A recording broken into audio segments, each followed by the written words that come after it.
ጤና ይስጥልን በመላው ዓለም የምትገኙ ውድ አንድ አፍታ ቤተሰቦች እንደምን አላችሁ? ነው አንድ አፍታ ልታያስን ተጀምረዋል። በቅድሚያም ዛሬው አንድ አፍታ ልታይ የምንመለከታቸውን ዋና ዋና ጉዳዮች እናስታውቃችሁ። የመጀመሪያ ጉዳያችን የኢትዮጵያና ኤርትራ ውጥረት እንደቀጠለ ነው። ከኤርትራም ከኢትዮጵያም በኩል በባለስልጣናት በኩል ሀሳብ የመለዋወጡ ጉዳይ እንደቀጠለ ነው። የኤርትራው ቃል አቀባይ የማነ ገብረ መስቀል በትዊተር ገጻቸው ላይ ባሰፈሩት መልእክት ከኢትዮጵያ በኩል የጦርነት ነጋሪት መጎሰሙ ቀጥሏል፣ ታሪክ ማዛባቱ እንደዚሁ የቀን ከቀን ስራ ሆኗል የሚል ወቀሳ አቅርበዋል። በሌላ በኩል ደግሞ የኢትዮ ኤርትራን ጦርነት እንደዚሁም ደግሞ ከዚያ ወዲህ ያሉትን ግንኙነቶች በደንብ በመከታተል የሚታወቁት አቶ ገብሩ አስራት የኢትዮጵያና ኤርትራ ጦርነት ይመጣል የሚለው ጉዳይ ላይ ሀሳባቸውን አጋርተዋል። ኢትዮጵያና ኤርትራ ጦርነት ሊገጥሙበት የሚችሉት ምክንያት የለም የሚል ነገርም አስቀምጠዋል። አሰብ ከተባለም በሰላማዊ መንገድ ማምጣት ይቻላል የሚል ነገር አስቀምጠዋል። እነዚህ ጉዳዮች እንመለከታቸዋለን። ሁለተኛው ጉዳያችን የኢትዮጵያና የሶማሊያ ግንኙነት ከታደሰ በኋላ የኢትዮጵያ ጦር ባለፈው ሳምንት የአየር ጥቃት በአልሻባብ ላይ መፈጸሙ ይታወሳል። አሁን ደግሞ የኢትዮጵያ ጦር በድንበር አካባቢ በከፍተኛ ሁኔታ እየተከማቸ እንደሆነ ተሰምቷል። የዚህ አንድምታ ምንድነው የሚለውን ጉዳይ እንመለከታለን። ሶስተኛው ጉዳያችን ወደ ትግራይ የሚያመራን ነው። ትግራይ ክልል ላይ እንግዲህ በየጊዜው አዳዲስ ነገሮች እየተሰሙ ነው። አቶ ጌታቸው ረዳ የጸጥታ ኃይሉ የትግራይን ጦር በበላይነት ይመራሉ ለተባሉ ሌተናል ጀነራል ታደሰ ወረደ ደብዳቤ ጽፏል። ደብዳቤውም እሳቸው ሳያውቁት በትግራይ ክልል ምንም አይነት የሰራዊት እንቅስቃሴ እንዳይደረግ በአስቸኳይ እርምጃ እንዲወሰድ የሚል ነው። ይሁን እንጂ ጀነራሉ የጦሩን እንቅስቃሴ ማስቆም ይችላሉ አይችሉም የሚለው ጉዳይ ጥያቄ ውስጥ የገባ ነው። በትናንትናው ዕለትም አድግራት አካባቢ እንደዚሁ የጌታቸው አስተዳደርን ማህተብ የመንጠቅ አስተዳደር የማፍረስ እንቅስቃሴዎች እንዳሉ ተሰምቷል። በሌላ በኩል ሁለት ወር ገደማ የተቋረጠው ድዳር ወይም ደግሞ የህወሓት ታጣቂዎችን ትጥቅ ማስፈታትና መበተን ዳግም ሊጀመር ነው ተብሏል። እሱ እውን ይሆናል አይሆንም የሚለውን ጉዳይ እንመለከታለን። ደብረጽዮን ገብረ ሚካኤልም ለልዩነታችን ዋናው ምክንያት የፕሪቶሪያው ስምምነት ነው ብለዋል። እንግዲህ በእሳቸው አገላለጽ የፕሪቶሪያው ስምምነት የእሳቸው ቡድን አይቀበለውም ማለት ነው። እንግዲህ እነዚህ ጉዳይ እንመለከታለን። አብራችሁን ቆዩ። ደሬና ማንዳይ ናችሁ እንዴት መርሻ አለን። እንግዲህ የኤርትራና የኢትዮጵያ ጉዳይ ነው ዋናው የመጀመሪያው አጀንዳችን። የኤርትራው ቃል አቀባይ የማነ ገብረ መስቀል በኢትዮጵያና ኤርትራ አሁናዊ ውጥረት ላይ በየጊዜው ሀሳባቸውን መሰንዘራቸውን ቀጥለዋል። አዲስ ይፋ ያደረጉት ወይም ደግሞ ያንጸባረቁት አቋም ከኢትዮጵያ በኩል የጦርነት ነጋሪት እየተጎሰመ ነው፣ ታሪክም ከጥንት እስከ ዛሬ እያዛቡ ነው የሚል ነገር አንስተዋል። እንግዲህ ፕሮፓጋንዳ የጦርነት ፕሮፓጋንዳ እየተነዛብን ነው የሚል ነገር አንስተዋል። ይሄ ደግሞ ቀጠናውን ወደ አለመረጋጋት ያስገባል የሚል ነገር አንስተዋል። አማን እንድታየዋለህ ይህን ጉዳይ? ጥሩ እንግዲህ የኤርትራው ማስታወቂያ ሚኒስቴር ኃላፊ የሆኑትን አቶ የማነ ገብረ መስቀል በትዊተር ገጻቸው የጻፉትን ነገር ከማየት በፊት መንደርደሪያ የሆነን ዘንድ እስቲ ትላንትና ሪፖርተር እንትን ላይ ዩቲዩብ ላይ ወጣው የቀድሞ የትግራይ ፕሬዝዳንት የነበሩት አቶ ገብሩ አስራት አሁን ኤርትራና ኢትዮጵያ መካከል የተፈጠረውን ችግር አስመልክቶ የሆነ ያስቀመጡት ሐሳብ አለና እሱ እንደ መንደርደሪያ ያንሳና ከዛ በኤርትራ በኩል የቀረበው ነገር ምን ያህል ውሃ ሊቋጥር የሚችል ነገር ነው? እውነት እዚህ ጋር ከዚህ የሚቀርበውን ከዚህ የሆነ ያለውን ነገር ለዛሚው መልስ ነው የገለጹ ያሉት ወይስ አይምሮአቸው ውስጥ የጻፉትን ነገር ነው ያወጡ የተናገሩት የሚለውን ነገር እናያለን። እንግዲህ አቶ ገብሩ አሁን ኤርትራና ኢትዮጵያ መካከል የተፈጠረው ነገር አስመልክቶ ሶስት ነገሮችን አንስቷል። የመጀመሪያው ምንድነው? የአሰብ ጉዳይ አነሱና አሰብ ጉዳይ አንዳንድ ሰዎች እንደሚሉት እንደ ክሪሚያ በመያዝ በጉልበት መመለስ የሚለው ነገር የሚያስኬድ ነገር አይደለም። ነገር ግን በሰላማዊ መንገድ የአሰብን ጉዳይ በተመለከተ ዓለም አቀፍ ሕጎችን እያጣቀስን ለአፍሪካ ህብረት፣ ለተባበሩት መንግስታት እንደዚሁም ለኢጋድ ጫና እንዲኖር በማድረግ አሰብን ማስመለስ እንችላለን። ከዛ ውጪ ያለው መንገዶች አዋጪ አይደሉም የሚሆንም አይደለም የሚል አንድምታ ያለው ንግግር ነው ያደረጉ። ምናልባት በደንብ ላዳመጠ ሰው ትላንትና ንግግራቸው ትንሽ ይጋጫል። በዚህ በኩል እንደ ክሪሚያ ማድረግ አይቻልም የሚል ነገር ነው የሚያነሱት። በሌላ በኩል ደግሞ የጫውታው ህግ ግዛትን በመያዝ ከሆነ ግዛትን እኛም ይዘን መነጋገር የሚቻልበት ሁኔታ በሩ ዝግ አይደለም የሚል ነገር ነው ያነሱት። እኔ ወይስ መለስበታለሁ። አሁን እሱን ያነሱት ከትግራይ ክልል ኤርትራ ጦር ከያዘው አንጻር ነው ያነሱት። በአሰብ ጉዳይ ግን እያሉ ያሉት አቶ ገብሩ አሰብን በህጋዊ መንገድ በሰላማዊ መንገድ ማምጣት እንችላለን ነው ያሉ ያሉት። ታዲያ እኔም እኮ እያልኩ ያለሁት እኮ የትግራይ ቦታ ከተያዘ የጫውታ ህግ መያዝ ነው ከሆነ እኛ አሰብ ይዘን መነጋገር እንችላለን እኮ ነው አንድምታው። የንግግሩ መንፈስ መጀመሪያ የተነሳው ስለ አሰብ ጉዳይ ስለሆነ ማለት ነው። ኤርትራ የኢትዮጵያን ቦታ ይዛ ነው እየተነጋገረች ያለችው። ስለዚህ የጫውታ ህጉ ቦታ በመያዝ ከሆነ እኛም ቦታ መያዝ እንችላለን የሚል ነገር ከመጣ እንግዲህ ከአሰብ የተሻለ ጉዳዩ ስለ አሰብ ስለሆነ እያወራን ያለ ነው። በሌላ በግልባጩ አሰብን ይዞ መነጋገር ይቻላል የሚል አንድምታ ነው የሚኖረው የሚለውን ነገር ነው ለማንሳት ያክል ነው። ኤኒዌይስ እሳቸው ያነሱት ሌላ ነጥብ እኛው ላይ እንመለስበታለን። የሻዕቢያን ባህሪ በተመለከተም ያስቀመጡት ነገር አለ። ሻዕቢያ ባህሪ ሁሉ ጊዜ የኢትዮጵያ ጠላት ነው የሚል ነገር አንስቷል። እንግዲህ አሁን በጣም መሰረታዊ የሚሆነው ነገር ሻዕቢያ የኢትዮጵያ ጠላት መሆን የጀመረው መቼ ነው? ለምንድን ነው ዜና አቋም ያዘው ሻዕቢያ የሚለውን ነገርን በዛው ትንሽ ትንተና ቢሰጡ ጉዳዩ ወደ ራሳቸው መለሳ አይን ነገር ይሆናል ብሎ ስለሰጉ ይመስለኛል ጠለቅ አርጎ በድፍኑ ዝም ብሎ እንደማንኛውም ሰው እንደሚሉ በተለይ እንደዚህ የቲፒኤልኤፍ አስተምሮ አእምሮአቸው ውስጥ የዳበረ ሰዎች ሁሉ ጊዜ የሚነግሩ ነገር ሻዕቢያ ኢትዮጵያ ጠላት ነች፣ ኢትዮጵያ እንዲጠፋ ነው የሚፈልገው ሻዕቢያ የሚለው ነገር ያነሳሉ። ነገር ግን እንዴት ነው ያስተሳሰብ ሊፈጠር የቻለው? ለምንድን ነው ሻዕቢያኖች እንደዚህ አይነት አቋም ሊይዙ የቻሉት የሚለውና የኔ አቋም እንዴት ነው ኢትዮጵያ ለመከላከል መቻል ያለባት? ከዚህ ሻዕቢያ ኢትዮጵያን ሁሉ ጊዜ ጠላቷ ስለሆነች ለኢትዮጵያ እንደማተኛ ጎረቤት ሀገር ከሆነች ከዚህ እንዴት ነው መውጣት እንችላለን የሚለውን ነገር ተንትኖ አስቀምጡን። ተንትኖ ማስቀምጡ በመክንያቱ ደግሞ ሻዕቢያ ኢትዮጵያ ጠላት የሆነው እንግዲህ ከዚህ በፊት ያው ኦሬዲ ምንም መካድ የማይቻል ነገር ኤርትራ ከኢትዮጵያ ተገንጥላለች። አሁን እሱ ሪቨርስ ማድረግ የሚቻልበት ነገር የለም።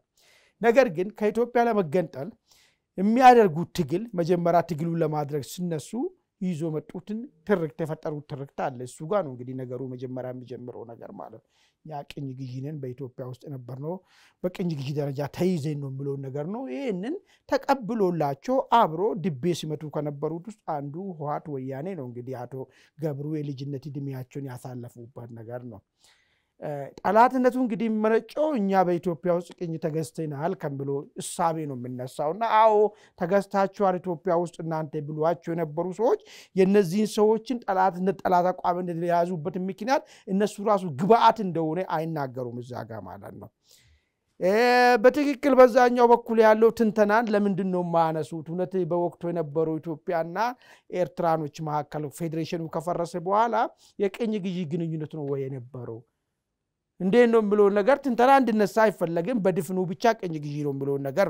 ሁለተኛና ትልቁ ነገር እንዳው ጠበብ አድርገን እንምጣና ለውጡ 1983 ከመጣ ለውጥ በኋላና እንግዲህ በለስ ቀንቷቸው ሻዕቢያና ወያኔ መጥቶ የነበረው መንግስት ከገረሰሱ በኋላ ሻዕቢያ ኤርትራ ከተገነጠለች በኋላ ለምንድን ነው ኤርትራ ወይ ሻዕቢያ ኤርትራ ነሳደር የሆነ ሻዕቢያ ለምንድን ነው ኢትዮጵያ ጠላት የሆነው ምሉን ነገር አንድ ነገር ማሰብ እንችላለን።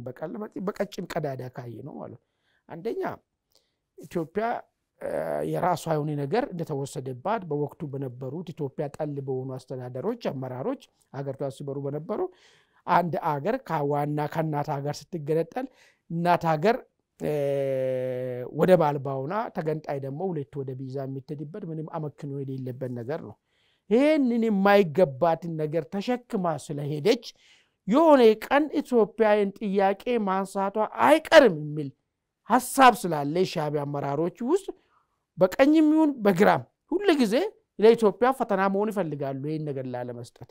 በዚህ ሂደት ውስጥ ግን አሁንም ትልቁ ሚና ያለው የማን ሚና ነው ማለት ነው? የቀድሞ የህወሓት አመራሮችና አባላቶች ለዛም አንዱ አቶ ገብሩ ማለት ነው ኢትዮጵያ ያለ ባህር በር እንድትቀር ያደረጉት አቶ ገብሩና ጓደኞቻቸው ናቸው። ኤርትራ ይህንን ባህር በር ይዛ በመሄዷ ኢትዮጵያን የቀስ ጠይቀኛል ብላ ስለምታስብ ሁሉ ጊዜ ኢትዮጵያን ሰላም መንሳትን እንደሚሰሩ ደግሞ ዛሬ ይነግሩናል። ለምን ሰላም ለመንሳት እንደሚሰሩ ግን አይነግሩንም። እንዴት ነው ከዚህ ነገር መውጫ ያለብን ብሎን ነገርም አነሱትም ማለት ነው። ስለዚህ እንዲሁ ዝም ብሎ ኤርትራ የኢትዮጵያ ጠላት ነች ብሎም ብቻ ነው ብዙም አስፈላጊ አስተምሮ አይመስለኝም። ለምንድን ነው ያጣላል? ለምን ነው ጠላት ሆኑ? ጠላት ከሆኑ ይሄን ነገርስ መፍታት የሚቻልበት መንገድ አለ ወይ? ዝም ብሎ ኢትዮጵያኖች ኤርትራኖች እኮ ሻዕቢያ እኮ እናንተ ጠላት ነው ብሎ ነገር ብቻ ለምን ለኛል ነገሩ ይፈልጋሉ ብሎ ነገር የራሳቸው ችግር በዛ ሂደት ውስጥ ስላለ ይመስለኛል። ሁለተኛው አሁን ኢትዮጵያና ኤርትራ መካከል የተፈጠረውን ችግር በሰላማዊ መንገድ መፍታት አለብን፣ መንገዶችም አሉ የሚል ነገር ነው ያነሱት። እንግዲህ አሁን እውነት እንዳው ባለንበት ዘመን ላይ ቆመን ኢጋዴድን አመልክተን ኤዩድን አመልክተን ለዛውም እኛ ቅድሚያ እውቅና ሰጥተናት ይሄንን ቦታ ይዛ መሄዳ አግባብ ነው ብለ የሰጠች አገር መልሰን እንደዚህ አይነት በጉንጫ አልፋ ክርክር ውስጥ የሆነ ኤክስትራ በሁለቱ አገራቶች መካከል መግባባት ላይ ካልተደረሰና የነበረው ነገር ልክ አይደለም በሚል ሁለቱ አገራቶች መካከል መግባባት ላይ ስታልደረሰ ድረስ በየትኛው ፍርድ ቤት ነው አሁን ዴንኛ እየዞርን በየንን ጉዳይ መፍታት የምንችለው? ትላንትና አሜን ብለን ላስረከብነው ነገር ማለት ነው። አለስ አስመራና አዲስ አበባ መካከል በጣም መረዳዳት ተፈጥሮ የተፈጠረው ነገር አግባብ አይደለም። እናንተ ሁለቱ ወንድማማቾች ህዝቦች ናቸውና ይሄ ነገር የሆነ ስም ሰጥቶ ተፈለጉት ስም ሰጥቶ በውዴታ የሰጠንም ይበሉት በፍቅር የሰጠንም ይበሉት መለስንላችሁ ንብረታችሁንም ይበሉን የሆነ ነገር ተፈጥሮ እንትኑን ከዛ በኋላ ያ የተመለሰውን ነገር ሌጋላይዝድ ለማድረግ ወደ ዓለም አቀፍ ህግ ካለን በስተቀር በምን ሐሳብ ነው አሁን ትላንትና ጨብጭበን እንትን ብለ የናንተ ነው እኛ እዚህ ጋር ምንም ነገር የለንም እኛ ራሱ የናንተ መሆኑን አውቀናል ብለን እናት ሀገር የሰጠን ነገር እንዴት ነው አቶ ገብሩ በየትኛው ሰላማዊ ህግ በህጋው መንገድ ይደናል? በነገራችን ላይ አቶ ገብሩ ብቻ አይደለም ያነሱት፣ ይሄንን በጣም ብዙ ሰዎች ያነሱታል። የመንግስት ባለስልጣናትም ሲያነሱ አይቻለው። ውጭ ጉዳይ ኢንስቲትዩት አካባቢ ያሉ ሰዎች የህግ ሰዎችም በህጋዊ መንገድ ማስመልስ ይቻላል የሚል ነገር ሲያነሱ ሰምቻለሁ። የእሳቸው ሐሳብ ብቻ አይደለም ብዬ እሳቸው ሐሳብ እኮ መሆኑ የእሳቸው ጋር ሲሆን ለምን መሰለኝ ነገሩ ጠንከር ያለበት ምክንያቱ ሌላኛው ወገን አናቅም። አሁን ለምሳሌ አንዱ ከመከራከሪያ ውስጥ የሚነሳው መከራከሪያ ውስጥ ከፈለጋችሁ ሬኮግኒሽኑን ሁሉ ዲናይ እናረጋለን ነው እንክዳቸዋለን። እኛ በወቅቱ የነበረው ዲጁሬ መንግስትም አይደለም ዲፋክቶ ነው፣ ወያኔ ሽፍታ ነው። ስለዚህ የምናውቀው ነገር የለም፣ በምርጫ የተመሰረተ መንግስትም ስለሌለ እውቅናው ራሱ አናቂ ወደሚለው ነገር እንገባለን የሚል ነገር ነው ህጋዊ የሚባለው። ሌላኛው እንደ መከራከሪያ እንግዲህ ዶክተር ያዕቆብ የሚያነሱት በወቅቱ ደርግ ይሄ ነገር እንዳይፈጠር ወደፊቱ ይሆን ዘንድ አሰብን ራስ ገዛ አድርጎ ነው ሄደው። ስለዚህ በኤርትራ አካል ተደርጋ መወሰድ የለበትም ብሎ ክርክር ውስጥ እንዳለ እሱም ክርክር ቢሆን መንግስት ሆኖ ሀገር ሲገዙ የነበሩት አሰብ የኤርትራ ነው ብሎ አጽድቆ ትክክለኛ ቦታችሁን ነው ወሰዳችሁ ብሎ እውቅና ሰጥቶ ሄደውን ነገር በጣም አስቸጋሪ ነው የሚሆነው። ብቻ ቀላል የሚሆነው ያኛው መንገድ ነው። ኤርትራ የሚባል ሀገርን አናቆምኛ በወቅቱ እውቅና ሰጣችሁም ህጋዊ አካል አይደለም ብሎ ነገር ማንሳት ስለሆነ ማለት ነው። አሁን እሳቸው ይሄን ሲያነሱ ራሳቸው ካቦክቶ ራሳቸው ኢትዮጵያን እዚህ ጭር ራሳቸውና ጓደኞቻቸው ኢትዮጵያ እንደዚህ አይ ችግር ውስጥ የከተቱ ሰዎች እንደው የሚሆነውን ነገር ሊነግሩን ሲገባ አሁን ደግሞ በዚህ በኩል እኮ ብትከድ እኮ ይሻላል የሚለው ነገር እኔ አሁን ካለው እንደ ኦልድ ስኩል ነው። በቃ አሁን ባለው ነጨባጭ በዚህ ዓለም ላይ ባለበት ሁኔታ አይተናል። ሁሉም በግፍ እንደዚህ የተወሳሰደውን ነገር በምን አይነት መንገድ ወደ ራሳቸው የሚመለሱበት ሁኔታዎችን እየፈጠሩ እንዳሉ ባለበት እንግዲህ እኔ ምናልባት ዶሴ ይዘን ፍርድ ቤት ላይ መዞሩ አዋጭ ይሆናል ያሉት ነገር ከምን እንደሆነ ብዙም አይገባኝም። በመጨረሻ ላይ ለማውጣት ያክል ቅድም መግቢያ ላይ አስቀምጫለሁ። ሁለት ነገር ነው የሚያስቀምጡት እሳቸው ራሱ የተምታታ ነገር። አንድ በኩል ቦታ መያዝ የሚቻል ከሆነ ይላሉ ይጫውታ ህግ ከሆነ ዋይ በቃ ቦታ ምንስ ከሆነ የት ነው ታዲያ የምንይዘው? አሁንኛ ሻዕቢያዎች ቦታ ይዞብናል። ለምሳሌ ከተወሰነላቸው ውጪ ቦታ ይዞ ነው ያሉት። ስለዚህ እኛ የማይጠቅም ቦታ ይዘን ነው መነጋገር ያለብን ወይስ ሐቃችን የሆነ ቦታ ይዘን ነው መነጋገር የምንችለው ነገር? እሱ ነገር ራሱ ግልጽነት የሚጎለው ይመስለኛል። አይወስ ቴንክ ዩ ደሪ ወደ አንተ ስመጣ የአቶ ገብሩን ሐሳብ አሰብን በሰላማዊ መንገድ ወይም በህግ አግባብ ማስመልስ ይቻላል የሚለውን ጉዳይ እንድታየው። እሺ አመሰግናለሁ። እንግዲህ እርሳቸው ሐሳብ መጀመሪያ እርስ በርሱ አንዳንድ የሚጋጭ ሐሳብም አንጸባርቀዋል። ሰላማዊ ብለው የሚያስቀምጡት አንደኛው የቬና ኮንቬንሽን ነው። ቬና ኮንቬንሽን ላይ ወደብ የሌላቸው ሀገራት ወደብ ካላቸው ሀገራት ማለት ነው የመጠቀም የባህር በርን የመጠቀም መብትን የሚያጎናጽፍ ነውና እሱን ተንተርሶ ኢትዮጵያ መንግስት ከጅቡቲም ከሶማሊያም ከኤርትራም የወደብ አማራጭ መመልከት አለበት ብለው ይናገራሉ። በአንድ ወገን ይህን ይናገራሉ። ሁለተኛ ደግሞ ኢትዮጵያ የወደብ ባለቤት የምትሆንበትን አማራጭ በሰላማዊ መንገድ መግፋት አለባት ይላሉ። ሁለቱ ሐሳቦች የተለያዩ ናቸው። የመጠቀምና የባለቤትነት ስሜት ማለት ነው። እኔ ይሄ በሰላም መንገድ መግፋት አለበት ከሚሉት ወገን ነው የምደመረው። ምክንያቱም እሱ ኤግዞስቲቭሊ በደንብ አልተካሄደበትም።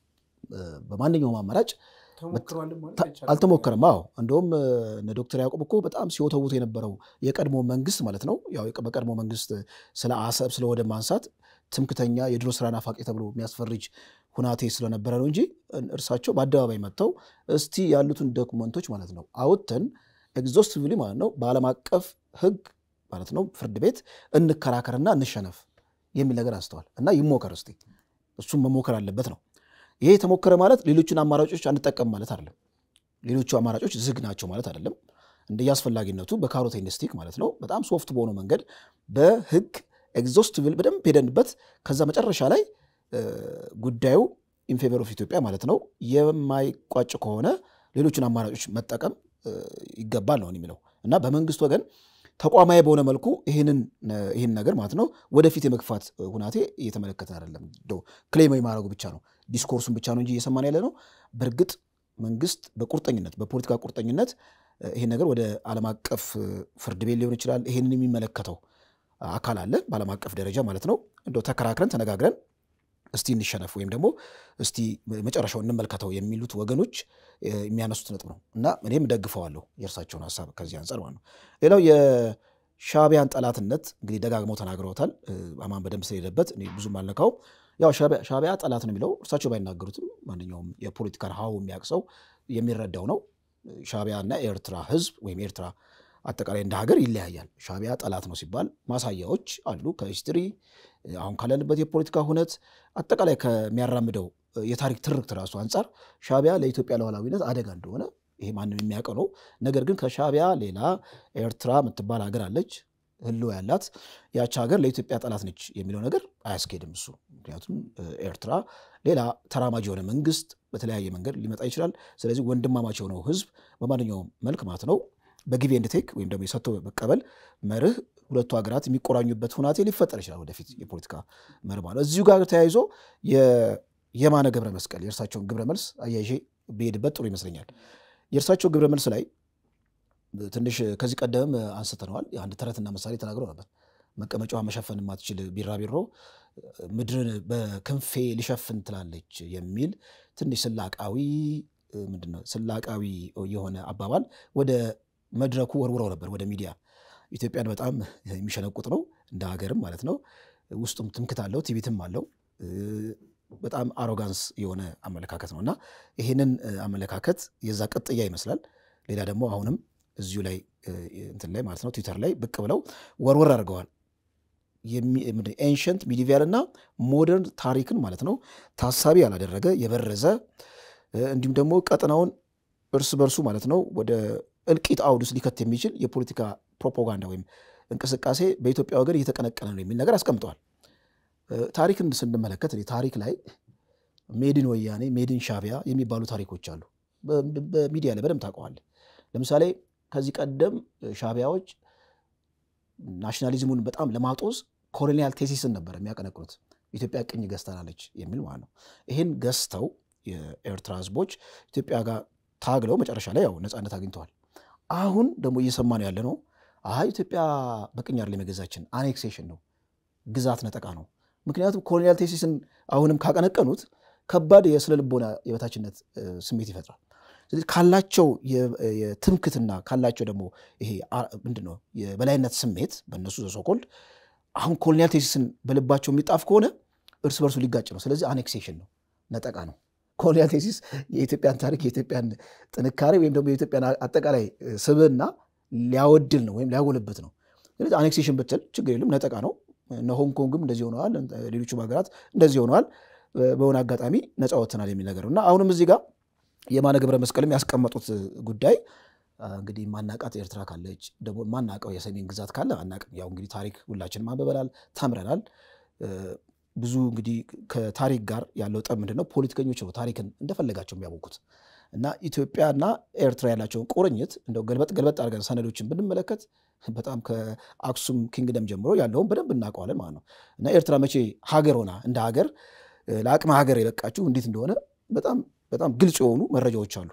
እንደው ይሄ ልክ እንደ ኢትዮጵያ ኤንሸንት ሚዲቪያል ሞደርን ብለህ ልከፋፍልለት የማይችለው የኤርትራ መንግስት ኤርትራ ሀገር የለም እና ከየት እንደተፈጠረ በጣም ግራ የሚያጋባ ነው። እዚህ ላይ ሌላው እንግዲህ የምትመለከተው አይ ቲንክ በኤርትራ ወገን የፖለቲካ ቶኑ ስትመለከት የሚያንጸባርቁት ሐሳብን ስትመለከት ጉዳዩን በጣም ሲሪየስሊ እንደያዙት በኢትዮጵያ ረገድ ያለው ከአሰብ ጋር የተያዘው የግዛት ይገባኛል ጥያቄ ወደ ኋላ የማይቀለበስ እንደሆነ የተረዱ ይመስለኛል። ምክንያቱም ቶኑን ስትመለከተው ትንሽ ከፍ ያለ የፖለቲካ ቴምፖ ላይ እንደደረሰ የሚያሳይ ነገር ነው። ሚዲያዎቻቸውም ልክ እንደዛ ነው። አሁን ይህንን የሚደግፉ ሚዲያዎች አሉ፣ የነዚህ ቀጥታ አፍ የሆኑ የዲጂታል ሚዲያዎች አሉና የእርሳቸውን ሐሳብ አመጣው በጣም ሲያጮት ሰምቻለሁ። ይሄ 2 ቀን ማለት ነው። ይሄ የሚያሳየው በኢትዮጵያ ወገን እኛ እንግዲህ ምናልባት ከአደባባይ ከምናቀው ባሻገር በጣም እንግዲህ በሚስጥር የተያዘ ሊሆን ይችላል በአሰብ ጉዳይ በጣም መረር ያለ አቋም እንደተያዘና ወደፊት እየተከደበት ነው ወይ የሚለው ነገር እንድጠይቅ ያደርጋል። ምክንያቱም የነሱ ግብረ መልስ አንድ ምልክት ይሆናል የሚል ነገር ነው የኔ ሐሳብ። ቴንክ ዩ አማን፣ አንተ እንዴት ታየዋለህ ኢትዮጵያ ጦረኛ ሆናለች የሚለው ነገር? እንግዲህ ምንድነው መሰለህ አሁን ምንም መካድ የማይቻለው ነገር እነሱ መልስ እንሰጣለን ብሎ በመንደፋደፉበት ሂደት ውስጥ ከዚህ በፊት እንዳይነሳ የተደረገው የአሰብ ጉዳይ መነጋገሪያ ሆኗል። መነጋገሪያ ብቻ ሳይሆን ዝም ብሎ የሆነ ሰዓት ላይ ወስደ ባስኬት ውስጥ የማትወረወረው ጉዳይ ሆኗል። ለዚህ ደግሞ የዋ ምስክር የሚሆነው ነገር ምንድነው? በኤርትራ በኩል ያሉት ምናልባት አክቲቪስቶቻቸው አንዳንድ ሚዲያዎች ከቀን ወደ ቀን በኢትዮጵያ በኩል ያለው ፍላጎት አሰብን በተመለከተ ያለውን ስሜትን ለምንነሳው ነገር መልስ እንሰጣለን ብሎ ሲደፋደፉ ነው የሚታየው ነገር ማለት ነው። እሱም ብቻ አይደለም፣ ከፍተኛ አመራሮች እየወጡ ነው መልስ እየሰጡት ያሉ ነገር ማለት ነው።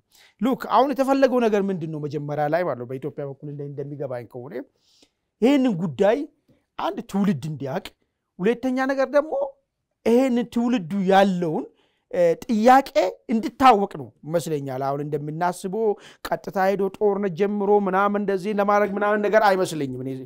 ምን ትውልዱ ያቅም እንደ ከዚህ በፊት አረ ትውልዱ የታቃላ አሰብ እኮ አሁን ወጣ ብለ መንገድ ላይ ቢጠይቁ አሰብ እንዴት ነው ብትሉ እንዴት ነው ብትሉ አሰብ የት ነው አሰብ ሊል ይችላል እኮ። ምን እሱን ትላለህ አንተ? የካቲት 12 ምንድነው ተብሎ መንገድ ላይ ጋዝ እንትኖች ጠይቁ እኮ ልጆች ምን መልስ እንደሚሰጡ ምን አይነት እንዴት ላርጎ እንደገደሉን እኮ አለ። አሰብ ሩቅ ነው፣ ተው አሰብ ሩቅ ነው እና ይሄ ይታወቃልና ይሄ ነበር ተፈልጎ የነበረው በተባባሪያቸው በኩልም በቲፒኤልኤፍ በኩል ይሄ ነበር። አሁን ግን ከዛ መለጠና ነገሩ መጣና ሚዲያ ላይ ገባ። ሚዲያ ላይ ሲገባ ግን ምንድነው ማህበረሰቡም የነቃ ጉዳዩን ኢሹ እንዲሆን ማለት ነው። አየ 27 ዓመት በሴራ እንዲዳፈን የሆነው ዓመት ከምናምን ነው ጉዳዩ ሚዲያ ላይ መወራት ጀመረው።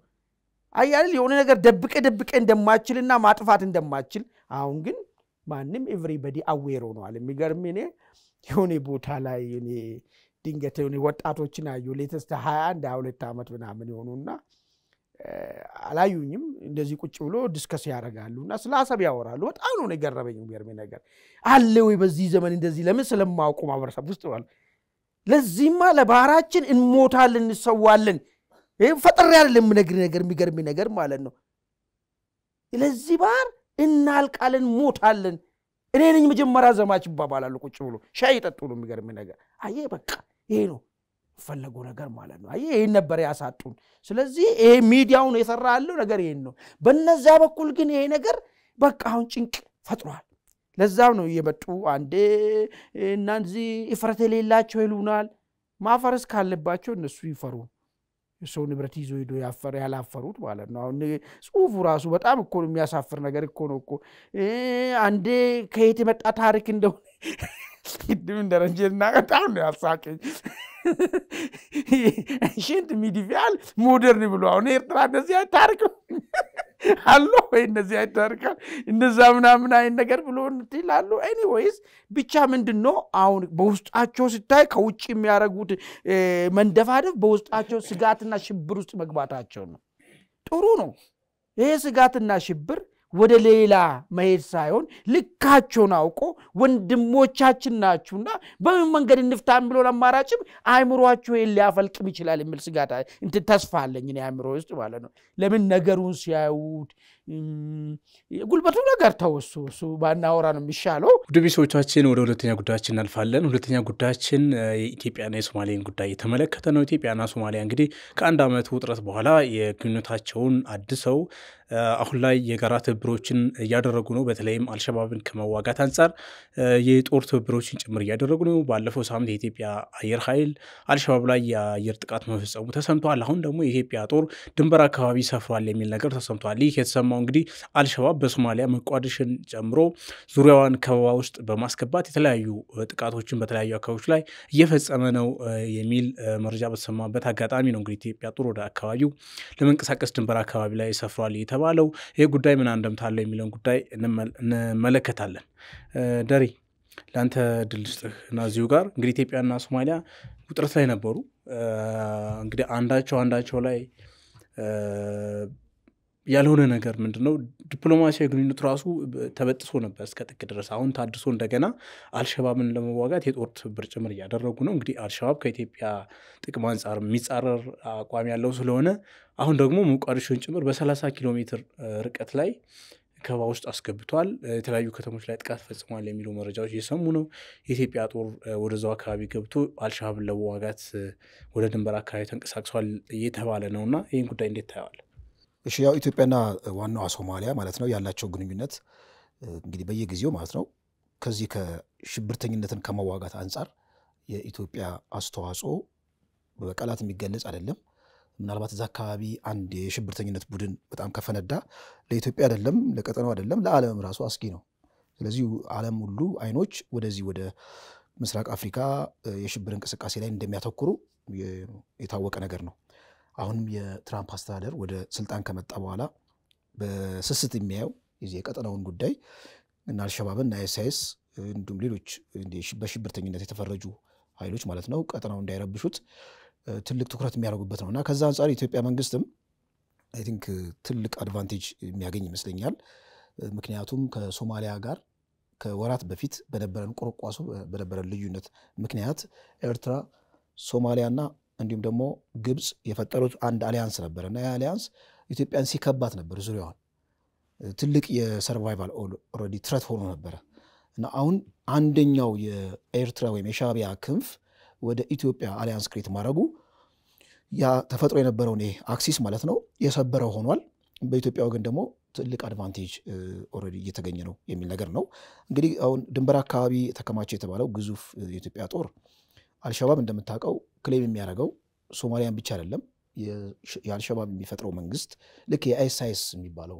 አይነት የፖለቲካ ትርክት የሚያራምድ ነው ይሄ ግሬተር ሶማሊያ የምትባለውን አጀንዳ የሚያቀነቅን ነው ውስጡ ደግሞ ሃይማኖታዊ ጉዳይ ያለው እና በጣም ጠንከር ያለ ቀጠናውን ወደ ሌላ ረብሻ ውስጥ ሊከተው የሚችለው ነገር ነው እና የኢትዮጵያ መንግስት ከሶማሊያ አንፃር ብቻ አይደለም ከኢትዮጵያ ሉዓላዊነት ከኢትዮጵያ ሰርቫይቫል አንፃር ወደዛ ገብቶ እርምጃ መውሰዱ የሚጠበቅ እውነት ነው የሶማሊያ መንግስት ግሪን ላይት መስጠቱ ኢትዮጵያና ሶማሊያ እንደ አዲስ አሊያንሳቸውን ማደሳቸው ምናልባት ይሄ ከወደብ ጋር ከሲ አክሰስ ጋር የተገናኘውን ሁናቴ በበጎ መንገድ ሊያስኬደው ይችላል የሚል ነገር አለ ኢትዮጵያ ከሶማሊያ ጋር ያላት ግንኙነት አልሸባብን በመዋጋት ሶማሊያ ውስጥ ያለውን የጸጥታ ክፍተት በመሙላት ረገድ ከኢትዮጵያ ትልቅ አገልግሎት ያገኛሉ ሰጥቶ መቀበል ከሆነ ሁለቱ ሀገር መካከል ያለው ግንኙነት ኢትዮጵያ ደግሞ በአንጻሩ የሲ አክሰስ ማለት ነው በሶማሊያ አካባቢ ማግኘት የሚገባት እንደሆነ ምንም ሳይታለም የሚፈታ ነገር ነው ስለዚህ ለኢትዮጵያ ምናልባት የአልሸባብ ችግር መፍጠርና ኢትዮጵያ ደግሞ ያንን ችግር መቅረፍ መቻሏ በብሔራዊ ጥቅም አንፃር የሚያመጣው በጎ ነገር አለ ማለት ነው ከሲ አክሰስ አንፃር ማለት ነው ሁለተኛ ቀድም የጠቀስኩት እነዚህ ተፈጥሮ የነበሩትን አሊያንስ በሻዕቢያና በግብጽ አማካኝነት ተፈጥሮ የነበረው አደገኛ የሆነ አሊያንስ እሱ በመሰበሩ አሁን ሻዕቢያ ወይም ደግሞ ኤርትራ መንግስት ምስራቅ አፍሪካ ላይ ያለውን መፍጠር የሚፈልገውን ኦሬዲ ተጽዕኖ እንዳዳከመው ብዙ አናሊስቶች እያወጡት ነው ማለት ነው። ከዛ አንፃር ነው መታየት ያለበት ማለት ነው። ከብሔራዊ ጥቅም አንፃርና ከኤርትራ ጋር ያለን ግንኙነትን ኦሬዲ አፌክት የሚያደርግ ነገር ነው። ይሄ አሁን ኢትዮጵያ ድንበር አካባቢ ያከማቸችውም ሰራዊት እንግዲህ በብሔራዊ ጥቅም ውስጥ እንደምታውቀው ዝም ብሎ ፍሪላንስ የለም፣ ጽድቅ የሚሰራ ስራ አይደለም። ኢን ሪተርን ምንድነው የምናገኘው የሚለው ነገር ታልሞ እና በደንብ ተቀምሮ የሚካሄድበት እርምጃ ነው እና ከዛ ነው መታየት ያለበት የሚል ነገር። መልካም እንግዲህ ኢትዮጵያና ሶማሊያ ካሉበት የዲፕሎማሲ ውጥረት በአጭር ጊዜ ውስጥ በወራት እድሜ ውስጥ እንደዚህ ደግሞ ወታደራዊ ትብብር ወደ ማድረግ መሸጋገራቸው የሞቃዲሾ መንግስት መዳከም ውጤት፣ የኢትዮጵያ መንግስት ደግሞ አልሻባብን ከመዋጋት ኢትዮጵያም ላይ ኢንተረስት ስላለው አልሻባብ ከእሱ አንጻር ነው የሚሉ አካላት አሉ። በሌላ በኩል ደግሞ አይ የሶማሊያ መንግስት ለኢትዮጵያ የባህር በር ለማቅረብ ወይም ደግሞ ወደብ ለማቅረብ ስለተስማማ ነው የሚሉ ሀሳቦች ያየው ነበርና አንተ እንዴት ነው የምታየው? ከዛ የኔም መላምት የግድ ስፔኩሌት ስታደርግ ማለት ነው የግድ ኢትዮጵያ ለምትሰጠው ሰርቪስ ኢን ሪተርን የምታገኘው አድቫንቴጅ እንዳለ ሳይታለም የተፈታ ነው። በብሔራዊ ጥቅም ላይ ደግሞ በብሔራዊ ግንኙነት ሉዓላዊት አገሮች ሁለት አገሮች የሚገቡበት ግዴታ አለ እና ከሶማሊያ ወገን ሲ አክሰስ የምናገኝበት አማራጭ ምንም እንኳን የባህር ቤዝ ይሁን አይሁን የሚለው ነገር እሱ በኋላ የሚታይ ነገር ሌላ ጥያቄ ነው። ግን ሲ አክሰስ እዛ አካባቢ ልናገኝበት የምንችለው ሆል እንዳለ ይታየኛል። ምክንያቱም የራሱ የሞቃዲሾ መንግስት ሰርቫይቫል አክሰስ አልተከለከልም። ጉዳዩ ያው ኦን የማድረግ ጉዳይ ነው። ትክክል ኦን የማድረግ ጉዳይ ነው። ስለዚህ ከፍ ያለ ስታተስ ያለው እስካሁን ካልተለመደ እስካሁን ያየነው አለ። ከጅቡቲ ጋር ኦልሬዲ የገባንበት ግንኙነት አለ።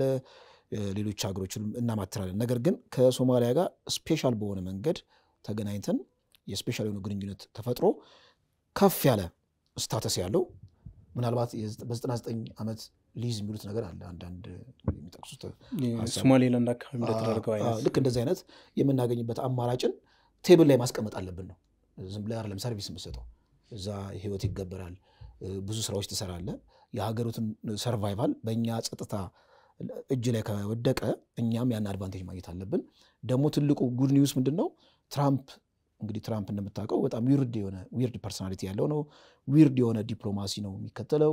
ችግር የለበትም። ማንኛውንም ሀገር በማፍረስና በመገንባት ብሔራዊ ጥቅሙ በደንብ ካማክሎ ማለት ነው እና ለአሜሪካንም አደጋ ከሆነ ኢትዮጵያን የማባበልና ኢትዮጵያን በደንብ አባብሎ ኢትዮጵያ የምትፈልገው ነገር እንድታገኝ ፑሽ ያደርጋል ከበስተጀርባ ማለት እና የኢትዮጵያ መንግስት ካፒታላይዝ ማድረግ አለበት ነው ይሄን ሆል ያን ለማግኘት ማለት ነው። ቴንክ ዩ አማን። በአንተ በኩል ኢትዮጵያን ጦር እንግዲህ ሰፊ ተሳትፎ እንግዲህ በወራት የዲፕሎማሲ ጥገና ልዩነት ነው እንደዛ አይነት ነገር ያየ ነውና እንዴት ታያለህ? መልካም መርሹ። ምናልባት አንድ ግልጽ መሆን መቻል ያለበት ነገር ከዚህ በፊት ስንገልጾ ነበረ።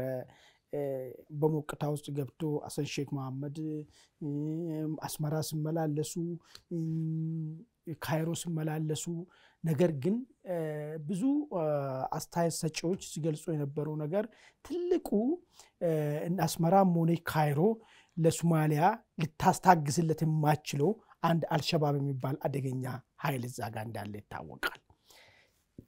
እንግዲህ ይሄን ኃይል የኢትዮጵያ መንግስትና ኢትዮጵያ መከላከያ ሰራዊት ትልቅ መስዋዕትነት በመክፈል ነው አስታግሶት አንዳንዴ ሙሉ ለሙሉ ወደ መደምሰስም ባይደርስ ተጽዕኖ መፍጠር የማይችልበት ወይ ደግሞ ረባ ተጽዕኖ መፍጠር የማይችልበት ደረጃ ላይ ሲያደርስ እንደነበር የሚታወቅ ጉዳይ ነው። ስለዚህ ይህ ሁኔታ ባለበት ሁኔታ ከኢትዮጵያ ጋር አተካራ ውስጥ መግባትና ወደ ሌላ መንገድ መሄዱ ምን ያመጣል ተብሎ ሲጠየቅ ምናልባት አንዳንድ ተንታኞች ጥሩ ንግግር ሲያስቀምጡ ነበር። ምንድነው ይሄ ነገር በዚህ ከቀጠለ ምናልባት እኮ ኢትዮጵያ ትንሽ ቆይታ በኋላ የምትነጋገረው ከአልሸባብ ጋራ ወይ ደግሞ አልሸባብ ከመሰረተው መንግስት ጋር ይሆናል። ኢትዮጵያ ሰራዊት ለቆ ከሶማሊያ የሚወጣ ከሆነ ምናልባት የሐሰን ሼክ መሐመድ መንግስት የወራት ዕድሜ ብቻ ሊኖረው የሚችለው ራሱን መከላከል አይችልም የሚል ነገር ሲያነሱ ነበር። አሁን እሱ ነው እንግዲህ ትልቁ በኋላ ነገሮቹ ስለዋወጡ በዛች መሐከሉ ውስጥ እንኳን ቅሬታው በእንደዛ የተስፋፋበት ሰዓት ላይ አይተናል። እንግዲህ አልሸባብ ብዙ ከተሞች እንደተቆጣጠራቸው አልሸባብ ብቻ አይደለም ኢስላሚክ ምን የሚባለው ደግሞ ይሄን አላቂም የሌለው እሱ ራሱ ወደ ከተማ እስከመያዝ ድረስ ደርሷል ማለት ነው ስለዚህ ይሄ የሚያሳየው ነገር ምንድነው ሁለቱ አገራት ጣፋንታ በጣም አንድ ላይ ተሳሰረና ከዛም በላይ ደግሞ ኢትዮጵያ ለሶማሊያ የምትውለው ውለታ የላቀ መሆኑን ሶማሊያዎች በሞቅታ ባለፈ ረስቶ የነበሩን እንዲያገናዝቡ የሚያደርግ ነገር ነው ይሄን አንድ በልኝ በሁለተኛ ኢትዮጵያ እዛ ውስጥ ለጽድቅ ብላ አይደለም ይሄን ሁሉ መስዋዕትነት እየከፈለች ያለችው በፕሪንሲፕል ደረጃ ሽብርተኛን መዋጋት እንደ አንድ ሰላማዊ ሀገርና በዚህ ሀገር ላይ ጽንፈኝነት ፈንዳሜንታሊዝም አስፈላጊ አይደለም ብሎ እንደሚያስብ አንድ ሀገር ከዛ አንፃር የተወሰነ አስተዋጽኦ ሊታረግ ይችላል ከዛ በላይ ግን ብሔራዊ ጥቅም አላት ኢትዮጵያ እንደኛ አልሸባብ ቀጠናው ላይ ከተስፋፋ ሶማሊያ የሚባለው መንግስት ሚስ ከሆነ ለኢትዮጵያ ምን አይነት አደጋ ይዞ ይመጣል የሚለው ነገር የመጀመሪያ ተጠቂ በመሆናችን ነው ሁለተኛ ነገር ግን እኛ እዛ ውስጥ ለዋልነው ነገሮች ሁሉ የራሳችን ደግሞ ብሔራዊ ጥቅም ይኖረናል ማለት ነው ከአልሸባብን ከማዳከም ወይ ደግሞ ራሳችን ላይ አደጋ ከመሆኑ በዘለል ማለት ነው እንግዲህ ይሄ ተደረገ ከአንካራ ስምምነት በኋላ ሁለቱ ሀገራት ወደ ቀልባቸው ተመለሱ ነገሮቹ ስሙዝ ሆነ አሁን እንግዲህ ኢትዮጵያ መንግስት ጥቃት መውሰድ ጀምሯል አሁን ደግሞ በምንሰማው መረጃ ከሆነ ሌላም ወደ 1000 የሚሆኑ ሰራዊት ወደ ድንበር አካባቢ ኢትዮጵያ እንዳስጠጋችም ሰምተናል ማለት ነው አሁን ይሄ ነገር ምንድነው ባለፈ ካጋጨን ነገር አንፃር ምን ይዞልን ይመጣል ነገሩ ዋናው ነጥብ መሆን ያለበት ነገር ማለት እንዲሁ የዴናል ሸባብን ደምስስን ጀግና ባለውለታ ሲያሰኛችሁ ደግሞ አይ እናንተ ባላንጣችን ነው ምን ባለው ነገር ብቻ ነው ሆኖ የሚያልቆ ወይስ እንደዚህ አይነት ችግር የፈጠረብን የባህር በሩን ጉዳይ እንዴት ነው ማጣጣም ወይ ደግሞ በዚህ ሂደት ውስጥ አካል ልናረግ የምንችለው ብሎ ነገር ነው በደንብ መታሰብ ያለበት ብዬ የማስበው ነገር ማለት ነው እንግዲህ አይ ቲንክ ግልጽ አድርጎ ባይነግሩንም በባለፈም በደንብ ተወያይተንበታል የአንካራው ስምምነት በዛም ሄደን የሆነ ነገርን ለኢትዮጵያ ወደ ጥቅም የምታገኝበት ሁኔታ ያመቻቸ ስምምነት በሆኑ አሁን ነው በደንብ የሆኑ ያሉ ነገሮች አረጋጋጭ የሆኑ እየመጡ ያሉ ነገር ማለት ነው ስለዚህ በኢትዮጵያ በኩል ኢትዮጵያ ምን ታተርፋለች የሚለው ነገር ካየን ከሶማሊያ ወንድም ህዝብ ጋራ ጥሩ ግንኙነት ይፈጠራል ማለት ነው ጥሩ ግንኙነት ይፈጠራል ሌላ ኢትዮጵያ ላይ ሁሌም ስጋት ሆና የምትንቀሳቀሰው የኢትዮጵያ ችግር ተፈጥሯል ኢትዮጵያ ክፍተት የሆነ ቦታ ተፈጥሯል ሲባል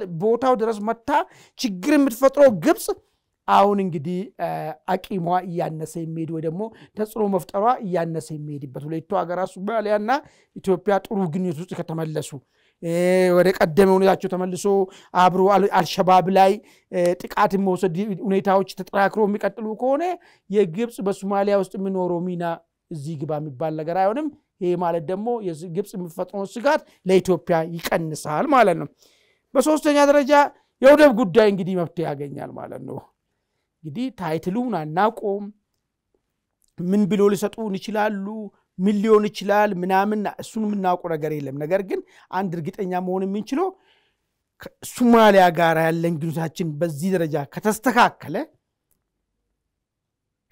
ለሶማሊያ መረጋጋት ዛሬም ከኢትዮጵያ ይላቀ ሌላ አማራጭ እንደሌለ ሶማሊያኖች በደንብ ከተገናዘቡ የኢትዮጵያ ጥያቄ ትንሽ ጥያቄ ነው ከሉና በላይ አይደለም ስለዚህ ያለውን ነገር ተነጋግሮ መፍታት የሚችሉበት ሁኔታ ያለ ይመስለኛል ወደ ምን በለው ወታደራዊ ቤዝን በለው አናቆም በምን እንደሆነ ግን አይገባንም ሶማሊያኖችስ ምንድነው የሚያተርፉት አሁን ነገሩ መልሶ ስሙዝ ከማድረግ የሚለው ነገር እንግዲህ እነሱ የግዛት አንድነት ብለው የሚያነሱት ሐሳብ አሁን ከመተበታተን ይተርፋሉ ማለት ነው ምንድነው በሌላ አነጋገር ከሶማሊያ ጋር ምኖረን ግንኙነትና ነገራችን ከተስተካከለ ሶማሌላንድ ጋር ያለው ነገር እንትን ያለ የሚሄድበት ሁኔታዎች ይፈጠራሉ ማለት ነው ሌላው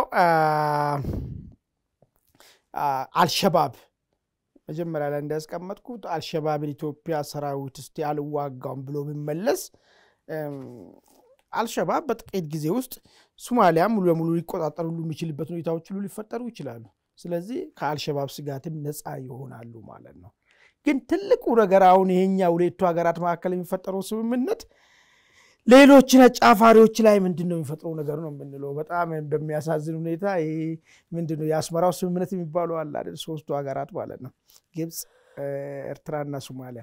አሁን ሶማሊያ ኦልሬዲ እጇ ተያዘና ጣፋንታው ከኢትዮጵያ መንግስት ጋር ብቻ የተቆራኘ ነው መጣው። ለምን ከአልሸባብ አያስጥለውም? እንትና የኤርትራ መንግስት አያስጥለውም። እንዳውም አንዳንዱ አካላት ነው እሱ ደፍሬ ማለት ቢከብደኝም አልሸባብ እንዳውም የሚሰለጥነው ምናምን ብለው ሁሉ ይታማሉ ነው ኤርትራ። አላውቅም፣ መረጃ የለኝም እሱን ነገር ማለት አልችልም እኔ። ከአልሸባብ ሊያስጥሏት ግን ሶማሊያን ግን ከአልሸባብ ማስጣል አይችሉም። ግብፅም ብትሆን ሶማሊያን ከአልሸባብ ማስጣል አትችልም። ስለዚህ ብቸኛ ለዚህ ችግር ለዚህ ማነቆ መድኃኒት ሆኖ የምትገኘው ኢትዮጵያ ነች። ስለዚህ በይፋ ግብፅ ሶማሊያ ከሶስትዮቹ ሽኩቻና ሴራ ውስጥ ገለልተኛ የምትሆንበት ሁኔታ ይፈጠራል ማለት። ይሄ ነገር ዞሮ ዞሮ አንድ ሀገርን ነው ሰለባ የሚያደርገው። እሷም ኤርትራ ነች። ግብፅ ዱሮን በሩቅ ነው ያለችው። ዱሮን በለው ነው እንጂ እሷ ደርሳ የምታደርገው ነገር የለም። አሁን አብሮ እንትን ስሉ ነበረው እንግዲህ ኢሳያስ ብቻውን የሚቀርበት ሁኔታ ይፈጠራል ማለት ነው። ቴንኪው አመሰግናለሁ። አማን ወደ ቤተሰቦቻችን ወደ ሶስተኛ ጉዳያችን እንልፋለን። ሶስተኛ ጉዳያችን እንግዲህ ከትግራይ ክልል የተለያዩ ጉዳዮች እየተሰሙ ነው በየጊዜው። ከሰሞኑ ደግሞ የተሰማው የነ ደብረጽዮን ገብረ ሚካኤል ቡድን የፕሪቶሪያውን ስምምነት አልቀበልም ወደሚል ደረጃ ነው የተሸጋገረው። አቶ ጌታቸው ፈርመውት የመጡ ስምምነት የእኛን ጥቅም አያስከብርም፣ የልዩነታችንም ዋና ምንጭ ነው ሲሉ ደብረጽዮን ከሰሞኑ ዘመምታሪያን የተሰኘ ሚዲያ ላይ በሰጡት ቃል ተናግረዋል። በዚህ በኩል ደግሞ የነ ደብረጽዮን ቡድን የተቃወመ የጌታቸው ረዳ አስተዳደር ደግሞ ድጋፍ የሰጠው የህወሓት ተዋጊዎችን ትጥቅ ማስፈታትና ወደ ማህበረሰቡ መልሶ መቀላቀል ዳግም ይጀመራል የሚል መረጃ ሰጥቷል። ይሁን እንጂ እሱም ይፈጸማል አይፈጸም የሚለው ጉዳይ ሌላ ጥያቄ ሆኗል። አቶ ጌታቸው ረዳም ከሰሞኑ ሌተናል ጀነራል ታደሰ ወረደ የትግራይን የጸጥታ ኃይሎች ወይም የታጠቀውን ኃይል እንቅስቃሴ እንዲገድቡላቸው በደብዳቤ ትእዛዝ ሰጥተዋል። ይሁን እንጂ ጀነራሉ የትግራይን የታጠቁ ኃይል ወይም ደግሞ ከነደብረጽዮን ቡድን ጋር የወገነውን የታጠቀውን ኃይል እንቅስቃሴ ማስቆም ይችላሉ አይችሉም የሚለው ጉዳይ ሌላ ጉዳይ ሆናል። ጌታቸው ይህን ደብዳቤ ከጻፉ በኋላ በአስተዳደራቸው ላይ ማህተም የመንጠቅ የማፈረስ እንቅስቃሴዎች ቀጥለዋል። ደሬ ላንተ እዚህ ድል ውስጥና ይህን ጉዳይ እንግዲህ ትጥቅ ማስፈታት አንድ ይጀመራል ተብሎ መጣ። እነ ደብረጽዮን እየተቃወሙ ነው። ዋና መሰረቱ የሆነው የፕሪቶሪያው ስምምነትም አንቀበልም እያሉ ነው።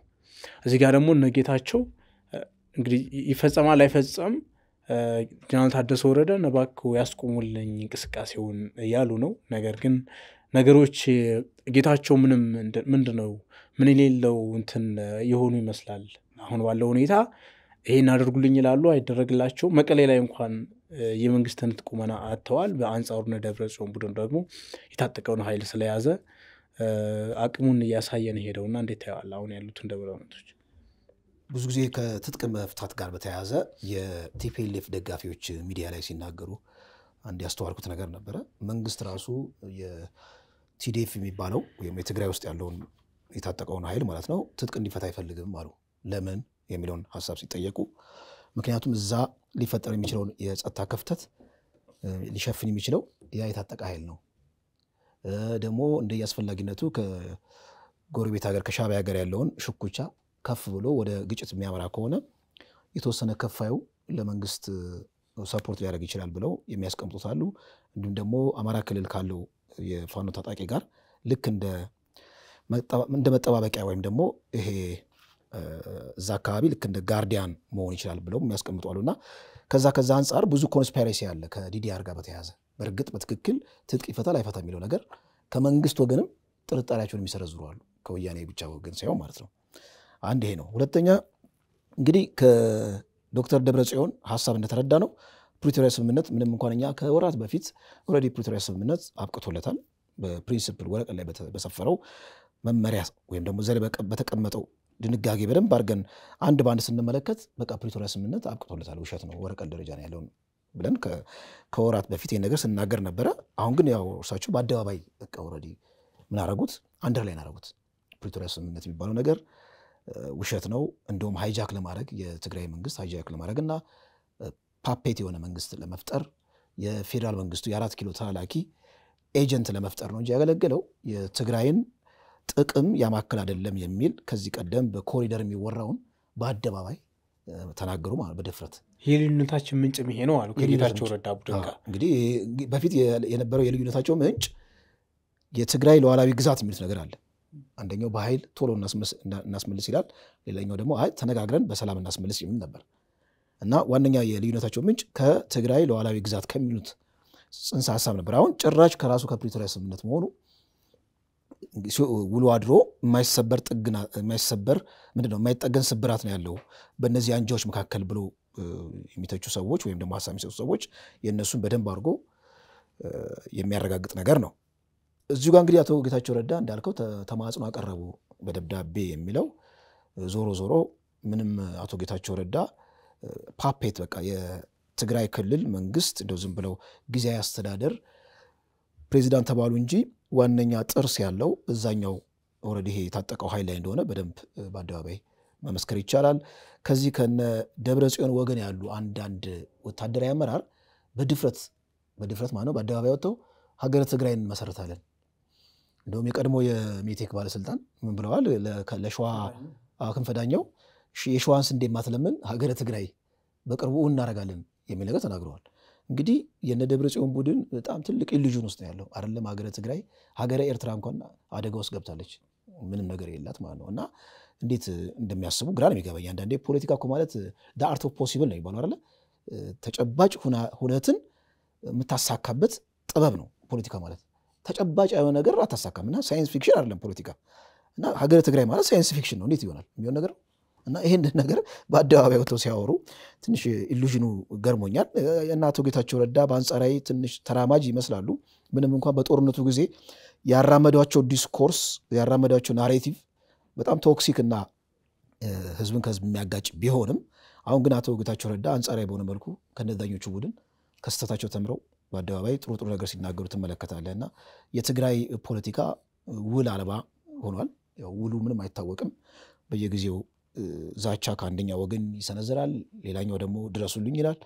የትኛው አንደኛው ደጋፊ አንደኛው ተቃዋሚ ኢቭን አክቲቪስቶቹ ራሳቸው ተከፋፍለዋል። የጌታቸውና የነ ደብረ ጽዮን ተብለው የነ ዳንኤል ብርሃኔ መስመር፣ አሉላ መስመር፣ ስታሊን ብለህ ስዘረዝራቸው እነዚህ የዲጂታል ሚዲያ ፕሮፓጋንዲስቶች አንዱ ላይ እርስ በርስ እየተምታቱ ነው ማለት ነው።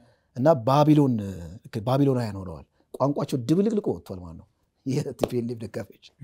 መልካም። አሁን ጌታቸው ረዳ ነገሮቹን ሁሉ ወደ ጀነራል ታደሰ ወረደ እየገፉ እንደሆነ ነው ሰሞኑ የታዘብነው። የታጠቀውን ኃይል እንቅስቃሴ ወይም የነ ደብረ ጽዮን ቡድን የደገፉትን ጀነራሎች እንቅስቃሴ አስቆሙልኝ የሚል ደብዳቤ ለእሳቸው ጻፉ። ትጥቅ ማስፈታቱን ዳግም ለማስጀመርም እሳቸው ናቸው ከፌዴራል መንግስት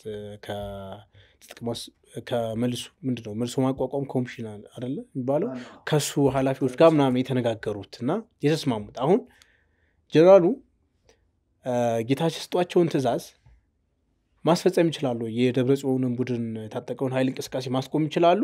ዲዲአሩንስ ማስቀጠል ይችላሉ። የነ ደብረ ጽዮን ቡድን በፍጹም መሆን የለበትም መፍታት የለበትም ብሎ ተቃውሟል። አሁን ጌታቸው ይሄን ማድረግ ይችላሉ ወይ? የታጠቀው እንቅስቃሴ ኃይል እንቅስቃሴ ከደብዳቤ በኋላ እንደቀጠለ ነው፣ ማስቆም አልቻሉ። ዲዲአሩ ራሱ መቀጠል ይችላሉ ወይ? ዲዲአሩ ኃይል ፖለቲሳይዝድ የሆነ ተርሚኖሎጂ ነው ለኔ። አሁን ማለት ዲዲአር የሚለው በራሱ በጣም በፖለቲካ የተቆነጀ ነገር ነው ማለት ትክክለኛ ተፈጻሚ ያሆነ መሬት ላይ ዲዲአር ለምንድን ነው ተፈጻሚ የሚሆነው? አንደኛው ጋርዲያን ነው፣ የትግራይ ህዝብ ጋርዲያን ነው ብሎ በአደባባይ የተናገረ ነው የነ ደብረ ጽዮን ቡድን። እንዴት ነው ትጥቅ የሚፈታው የሚለው ነገር ማለት ነው። አስፈጻሚውም ትክክለኛው ጥርስ ያለው አሁን በጦር አበጋዞች ስር እኮ ነው ያለው ዲዲአር። ይቅርታ ይሄ የትግራይ ሰራዊት የሚባለው የተለያዩ የጦር አበጋዞች እነ ጀነራል ምግበ አሉ የተጠቀሱ ስሞች ማለት ነው። እነዛ ግለሰቦች እነዛ ጀነራሎች ናቸው ፈላጭ ቆራጭ። ታደሰ ወረደ ምንም ጥርስ የሌለው አንበሳ ሆነዋል ማለት ዝም ብሎ ጀነራል የሚለውን ስም ይዘውታል ተሸክመውታል እንጂ እውነተኛው ጥርስ ያለው ሌሎች የጦር አበጋዞች ላይ ነው ያለው ማለት ነው። ቴንክ ዩ። አሁን እንዳንተ ስመጣ እንግዲህ ትጥቅ ማስፈታት ጉዳይ በፖለቲካና በቴክኒካዊ ጉዳይ ምክንያቶች ተቋርጦ ቆይቷል። አሁን ሊጀመር ነው የሚል ነገር ሰምተናል። በአደባባይ ተጨማሪ ኃይል እያሰለጠነ ያለ ኃይል ትጥቅ ይፈታል ብሎ አሁን ባለው መሬት ላይ ባለው ትግራይ ሁኔታ ማሰብ ይቻላል ወይ? እውነት እንደተባለው ይቀጥላል ወይ? እንግዲህ ባለፉት ሳምንታት እንዳየነው በአደባባይ ጦር እያሰለጠኑ እያስመረቁ እያሳዩን ነበርና በዚህ ውስጥ ጀነራል ታደሰም አንድ መድረክ ላይ አይቻቸዋለሁ። እሳቸው በተገኙበት ጭምር አዲስ ኃይል ሲያስመርቁን አይተናልና አሁን ጀነራሉስ የጌታቸውን ትእዛዝ ማስፈጸም ይችላሉ? ዲዲአሩንም ወይም ደግሞ የታጠቀውን ኃይል እንቅስቃሴ ማስቆም የሚለውን እንግዲህ በጣም መሰረታዊ ነገሩ ምንድነው ሰራዊቱ ትጥቅ እንዲፈታ ማን ነው የሚፈልገው ሰራዊቱን በዚህ ሂደት ውስጥ እንዲገባ ማን ነው ማድረግ የሚችለው ማን ነው የማይፈልገው የሚለውና የማይፈልገው ምን አይነት ሚና አለው የሚለው ነገር መለየቱ በጣም መልካም ይመስለኛል ጊዜያዊ አስተዳደሩ ይፈልጋል ሰራዊቱ በዲዲአር ውስጥ እንዲያልፍና ከዛ ወደ ማህበረሰቡ እንዲቀላቀል ለምን ይሄ የአንዱ የጊዜያዊ አስተዳደር አካል ስለሆነ ግማሽ መፈለግ ስለማይችል ማለት ግማሽ ማለት ምንድነው ጊዜያዊ አስተዳደር መቋቋሙን እየፈለግ ተግባራዊ የሆኑ ክልሉን መምራቱን እየፈለግ ከዛ የዚህ የስምምነቱ አካል የሆነውን ትጥቅ መፍታትና ወደ ማህበረሰብ መቀላቀል እንደሞ አልፈልግም ማለት ስለማይችል አቶ ጌታቸውና የጊዜያዊ አስተዳደር አካል የሆኑት ይፈልጋሉ አሁን ነጥቡ ያለው ሰራዊቱ ላይ ማን ነው ኃላፊነት ያለው ምለው ጉዳይ ነው ያለው ሰራዊቱ ባለፈ እንደምናውቀው በይፋ ነው ጊዜያዊ አስተዳደሩ ራሱ መፍረስ ነው ያለበት ከእንደገና አዲስ ጊዜያዊ አስተዳደር መቋቋም አለበት እኛ ድጋፋችንን ለነ ዶክተር ደብረጽዮን አካሄድ ትክክል ነው የሚለውን በይፋ ተናግረዋል ይሄ ከሆነ የሰራዊቱ አቋም አሁንና ማን ነው ጎትቶ ሰራዊቱን ወደ ትጥቅ መፍታትና ወደ ማህበረሰብ መቀላቀል ሊያመጣ የሚችለው እንደው ሎጂካል ሆነን ብናስብ ማን ነው ይሄን ነገር ሊያደርግ የሚችለው ያንኛው ጥያቄ ነው ሁለተኛ እሺ የሰራዊቱ ወኪል በጊዜያዊ አስተዳደር ውስጥ ስላለ ማለት እነ ጀነራል ታደሰ ማለት ነው እነሱ ይሄን ነገር መፈጸም ይችላሉ ጦሩን ይመሩታሉ ነው እሱ ነው ነጥቡ እኮ ይሄን መፈጸም ይችላሉ ይሄን መፈጸም ቢችሉ ቢሆን ኑሮ እነሱ ያሉበትን ጊዜያዊ አስተዳደር ይፍረስ ብሎ አቋም ይዞ እነነ ገብረ እግዚአብሔር ባሉበት ማለት ነው መግለጫ አቋውታል ሰራዊቱ ይሄ ማለት ጀነራል ታደሰ ራሱ አንተ ወኪል አይደለህም አንተ ምንም አይደለህም አልፎት ነው እነሱ መናገር ያለባቸው ሰራዊቱ መመለከተው ጉዳይ ሰራዊቱ ወክሎ ያለው ጀነራል ታደሰ እያለ እነ ጀነራል ምግቤ ናቸው ወጥተው መግለጫ የሰጡት ስለዚህ ምንን ተቆርጧል እኮ ጀነራል ታደሰ ማለት ነው በጣም ግን የሚገርመኝ ነገር ሰሞኑን አንድ ደብዳቤ ወጥቷል አቶ ጌታቸው ያወጡት ደብዳቤ ለጀነራል ታደሰ ሰራዊትን የሚንቀሳቀሱ ላስቆምልኝ ጀነራል ታደሰ ተሰሚነት አላቸው ወይ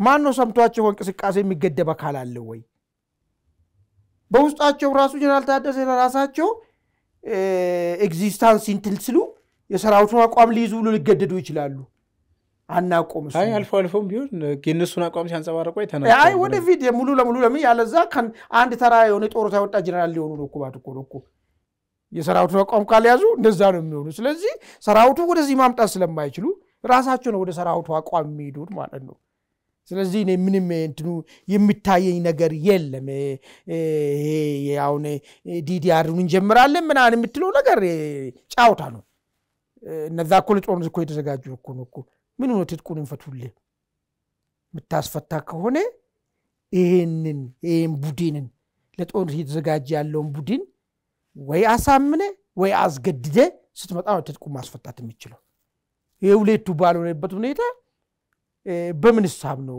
ጦርነቱ ሰራዊታቸውን ትጥቃቸውን ሊያስፈቱ የሚችሉት ስለዚህ እኔ ይሄኛው የሚሆን ነገር አይመስለኝም ሌላ ግን በጣም እኔ ገረበኝ ችግራችን መሰረቱ ፕሪቶሪያል ነው ተባለው ነገር ማለት ነው እኔ በጣም ያሳቀኝ ነው ቆይ ፕሪቶሪያል ስምምነት ከተፈራረመ ምን ያህል ጊዜ ነው 2 ዓመት አልፎታል 2 ዓመት ቀስ ብሎ እንደሚገባቸው ታዲያ እነሱ ልዩነታቸው ቀስ ብሎ ወይስ በየመስመር ሲያነቡ እያረፉ አንዳንድ ፊደል የሚያነብ ቢሆንም ይሄናል ጊዜ አይፈጅም ለመረዳትና ችግር ነው ችግራችን እንዴ መቼ ነው መጀመሪያ ሲፈራረሙ ተፈርሞ እንኳን እንደመጣው እንኳን ይሄን ልዩነታቸው መቼ አንስቶ ያውቃሉ ከሁለት ዓመት በኋላ ነው ነገር የመጣው በግልጽ ሶታዳ ምንድነው የተደበቀ ያረገለው የተፈራረሙት አይደለም እነሱ ባለ ጉዳይ እኛ እንደ ኢትዮጵያዊነታችን አይተን ስንት ሐሳብ እኮ ሰጠንበት ጉዳይ እኮ ነው ምንድነው መሰለ የሚሉት አማን እንድትመለከታቸው ደብረጽዮን ይሰጡት ቃል ላይ ዋና ልዩነታችን ይሄ ሆኖ ሳለ የጌታቸው ቡድን የፌደራል መንግስቱ ያቀረበውን ረቂቅ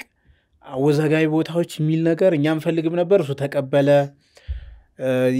የኛ መንግስት እንዲፈርስ አንፈልግም ነበር እሱ ተቀብሎ መጣ ስለዚህ የምንፈልገው ነገር አይደለም ነው ዋና ፖይንቱ መንግስት መፍረስ ነበር አይደል እኮ ተቃውሟቸውን እኮ መግለጽ እኮ ነው ነግረነዋል አሉ ሲደራደር ለተዳዳሪ ቡድኑ አቶ ጌታቸው እኮ ተናግረዋል እኮ ባካችሁ አፍጥኑ ልንሞት ነው ብሎኝ ነው ያስፈረሙኝ እኮ ብለዋል እኮ እሺ ይካካዱ እሱንም ቢሆን ከመጣ በኋላ ሳምንት ውስጥ እኮ ግልጽ አርጎ አቋማቸውን እኮ መነጋገር እኮ ይችላሉ ይሄ ምንድነው ማለት አልበላሽ ምናምን የሚባለው ነገር ነው አሁን የሰበብ ነገር ነው እንጂ እኔ አይመስለኝም እሱ አይደለም ያው ከዚህ በተለያየ ጊዜ እኔ ሲገልጽ እንደነበረ ትንተና ልዩነት ነው አሁን ብንሞክሮ አሁን ካለንበት ከፍ ሚል ፖዚሽን ላይ እንሄዳለን በጉልበትን ሞክሮ ነው ግን ሰበብን እቺ እንፍጠርለት አይ ነገር ነው እንጂ ዛሬ 2 ዓመት የተፈራረሙትን 10 ወረቀት እነሱ ቀስ ይያሉ አንብቦ ነው የሚገባቸው ወይስ እንደው ይተርጎም ቢባልን በትግረኛ አይደል ወደ ሌላም ከተርጉሞ እኮ ተረድቶ ጨርሶታል እኮ እንዲያው የቋንቋ ችግርን ብለን ብናስብ ማለት ነው ስለዚህ እኔ እሱም አይመስለኝም እንዳው ግን ሰበብ አድርጎ ለማምጫነት የሄዱበት መንገድ ነው ይሄ ነገር ደግሞ ያው የባሰ ያደጋ ያመጣል እንጂ ምንም እንትን ፈጥረው የሚነሱም ያልሙት ነገር የመሆን እድሉ በጣም ጠባብ ይመስለኛል አሁን ካለው ሁኔታ አንፃር ብዙ ስጋታቸው ከዛው ከወደ ትግራይ ፖለቲካ አዋቂዎች የሚመጡ ሐሳቦች ወደ ጦርነት ለመግባት ይዘጋጁ ነው የሚል መረጃ እየሰማን ከሰሞኑ እዛ አካባቢ ያሉት ነገሮች በደንብ ኦብዘርቭ እያደረኩ ነበር አዳዲስ ኃይል ማሰልጠን ማስመረቅ በአደባባይ ከዛ ሱዳን ያለውን ኃይል ደግሞ በመካናይዝድ ጦር ጭምር አደራይተው በአደባባይ በቪዲዮ እያሳዩ ነበርና አርሚ ሰባ ብለው አደራይተው ወደ ጦርነት ለመግባት እያሟሟቁ ነው የሚል ነገር እያየን ነው እንዴት ነው የምታየው አንተስ እንግዲህ አሁን አርሚያ ሆነ ሚሊሻ አሰልጥነ ምናምን ነገር እንግዲህ ድሮኑ ደግሞ በዚህ በኩል ደግሞ ያለ ድሮንን እያሳየ ነው እንግዲህ አሁን አስቤ ነው እንግዲህ የሚገባበት ነገር ውስጥ ማለት ነው አሁን እኔ ከቲፒኤልኤፍ በላይ ጦርነት በዘመናዊ ሁኔታ እንደሆነ የሚያቃ ያለ አይመስለኝም ለምን በደንብ ተሞክሯላችሁ የሚሊሻ ጦርነት አይደለም ባለፈ የተካሄደው ጦርነት ድሮ የታጀበ ነው እነሱም ውጤቱ እንዴት እንደተለወጠ ነገሩ ለዚህ ሁሉ አደጋ ያደረሱበትን ትንተና ሰርተዋል አሁንም ተመሳሳይ ጫውታ ለመድገም የሆነ 200 ሚሊሻ አሰልጥነ ምናምን ምትል ከሆነ እኔ እሱ አይመስለኝም የሚሆን ነገር አይመስልም በለዛ አይመስለኛል በዚህ በኩልም ያለው መንግስት አሁን ሰሞኑን የጥይት ፋብሪካና የድሮን እንትኖችን ሲያስመርቅ ምንድነው ያለው አይ ዝም ብሎ እንትን ለምብሉ ሰዎች የማይረባቅ የሚዞ ለምትዝም ለማሳየትም ጭምር ነው ታዋቂሙ በጣም ተራርቋል የሚለው ነገር ለማሳየትም ጭምር ነው ምን ነገር አንድም ታለው መልእክት ስለተላለፈ አሁን እንደ ዱሮ ፈረስን ሽጉጥ አስታጥቀ ምናምን በቃ ቋለፈ እሱም ማይሆን ነገር ነው ሌላ ወይ አዲስ ነገር ኢንቨንት ማድረግ ካልቻሉ በስተቀር በባለፈ አይቶታል ተምሯል መጣ ያሉ ወደ ሰማይ ድምጽ እስኪጠሉ ድረስ ድሮም እንዳረጋችሁ ያቃሉ ስለዚህ እንያወቁ ነው ወደዚህ ውስጥ የሚገቡ ከሆነ እንግዲህ ባለፈ ያደናቀፈ ድንጋይ የሚባሉ ነገር ነው አማርኛው የሚሆነው ነገር ማለት ነው አመሰግናለሁ አማን ወደ ቤተሰቦቻችን የዛሬውን አንድ አፍታልታያችን እዚህ ላይ ቆይተናል ስለተከታተላችሁን በእጅጉ እናመሰግናለን በቀጣይ እስከምንገናኝ ጤና ይስጥልን